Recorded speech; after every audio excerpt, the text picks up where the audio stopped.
Hi, I'm Mrs. Rice-Gaiser. I'm going to be your drawing and painting one teacher this year.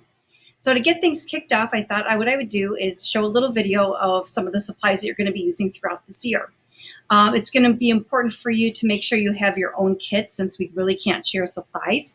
So I thought this would be a little bit easier way, and I could actually show you what things look like and kind of give you some other suggestions if you're looking at the supply list and your parents are going, there's a lot of things on the list.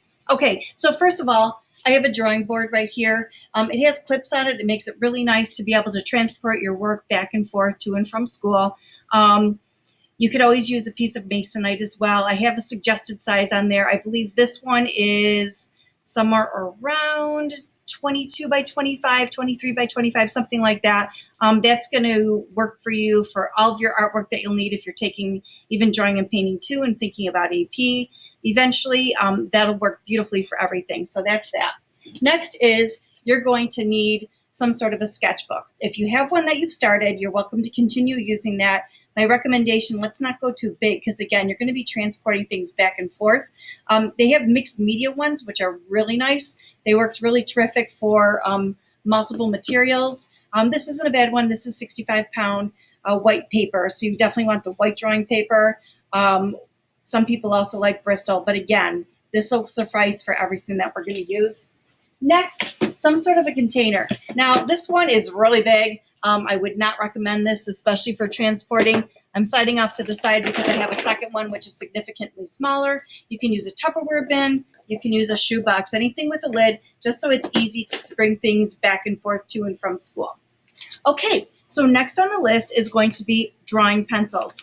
Now, with the drawing pencils, I recommend a set because they come in different hardnesses. Some are really soft and give darker lines. Others are much harder and give a much lighter line. Now, within these sets, if you do get a set like this, typically, read and see what it comes with. Usually it comes with a handheld pencil sharpener, and sometimes it comes with a kneaded eraser, which is really great, and that's a couple of things off the list.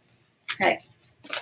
If it doesn't come with a pencil sharpener, again, just because we're trying to keep our social distancing and not really use and not share materials, you need some sort of pencil sharpener. If you want one that has a lid that keeps the shavings in there, that's fine. I tend to like these ones, but whatever one works for you is great. Erasers. So again, if that did not come with your drawing pencils, I like the kneaded erasers. We're going to be working with charcoal pencil this year, and this works great for erasing charcoal pencils. Some people prefer the kneaded eraser, and then also others prefer the vinyl eraser. So you do have some options there. One thing I did not pull out of my box is the charcoal pencils. I recommend a set. I don't have a set in front of me, but typically when you get a set, you have same thing like with the drawing pencils. The charcoal pencils come in different hardnesses. They're either soft, medium, hard, or like 2B, 4B, 6B, and usually they come with a white charcoal pencil as well. So double check and see what the set does have. Many of them also come with a handheld sharpener and a kneaded eraser. So next on your list, just to make sure everything is adequate for you to take back and forth to and from school, a roll of masking tape. So this one is an inch, so just your typical roll of masking tape. We're going to be taping things down to your drawing board. If you don't wish to get a drawing board, some sort of a heavy-duty board would also work for that too, or even a heavy-duty piece of plexiglass. But again, I'm thinking about you taking things back and forth, and you want something that's really, really not too heavy. Blending tortillons. These are not a must, but a lot of people really like to use them. So with the blending tortillons, they're different sizes. This one's double-sided, and that's going to be for blending and working together with your pencil, your charcoal pencil, and such. In addition, on your list, I have for you, as I'm reaching over and getting my supplies to show you, some Sharpies. So with the Sharpie markers, I really would like to recommend the ultrafine one. These are the micron ones as well. So these with the permanent markers are also really terrific. I know we're going to do a unit with a pen and ink kind of thing. And this year, because we can't really share those supplies, we'll be working more with a really, really fine tip marker instead of actually working with the pen and ink. Those two are super nice. I think you're going to really enjoy those. Color pencils. So for color pencils, my recommendation is going to be something which is a little bit nicer, little bit softer. You don't need this 24 pack. Prismacolors are a little more expensive. There's other brands out there that are really great. But again, I'm not trying to break the bank here for your parents.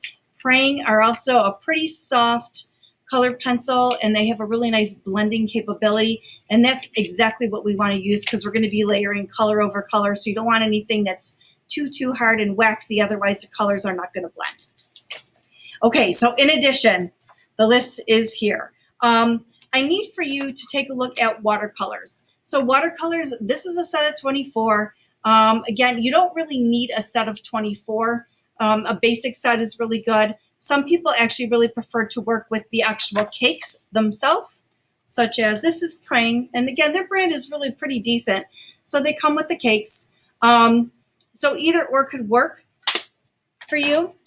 Now, in addition, I have some examples. We're going to be working with acrylic paint this year. So for the acrylic paints, I do have acrylic paints. I actually have, I call them the little ketchup containers. They're like 1 ounce containers for like a one-time use. But if you want your own supply, I can really appreciate that. So for those, you would get the tiny, these are the acrylics. Okay, they can look the same as watercolor. So just make sure you're taking a look and you're reading and seeing what you're purchasing. Also, you want to make sure that you have the acrylics and not the oil paints, because the oil paints, they work completely different than the acrylic as far as cleanup and a lot of the properties about them. So you want to make sure, you know, if you're going to get acrylic, that's fine. You can get just a basic set of those as well. So that would be okay. All right. So in addition to that, guys, you need some paintbrushes. Now, you can go to Walmart.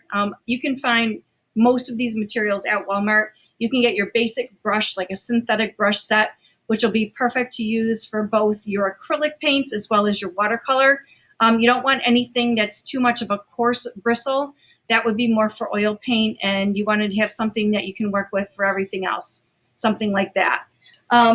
If you have any questions about your supplies, oh, one more thing, a ruler.